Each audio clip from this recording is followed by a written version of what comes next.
ताहले जानी रखा कथा आमर सम्बलपुर अंचल लोक मानू जे उत्कल कहले कटक पुरी बालेश्वर उत्कल कौशल कलिंग मिसिक ओडिशा प्रदेश गठन हो केवल उत्कल जयगान गायब कौशल कलिंगर कौन जयगान हम गोटे मानसिकता आमको तुम्हें शोषण करुच आमर अर्थ आमर खनि आमर चाष आमर जंगल सबुत तुम्हें आमको शोषण कल चाकरी बाकरी सबुत आज तुम्हें से कल्चराली भी आमको एक्सप्लोट करने लगे तुम्हें चाहूँ एटा की कथा आम ओडिशा प्रदेश में मिशिलु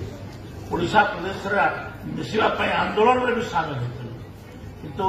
ओडिशा रे मिसिकी आम सबुठ बड़ भूल है आम ओडिशा प्रदेश में मिसिलु आम गोटे ऐतिहासिक भूल ऐतिहासिक भूल को आम बारंबार कहूँ आज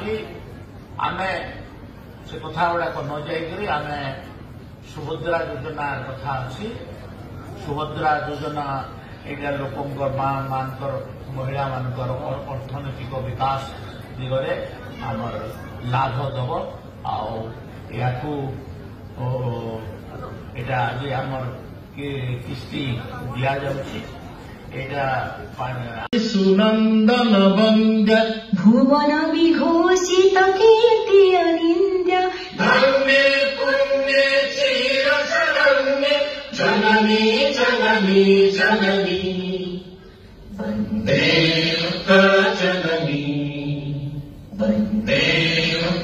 जननी वंदे जननी वंदे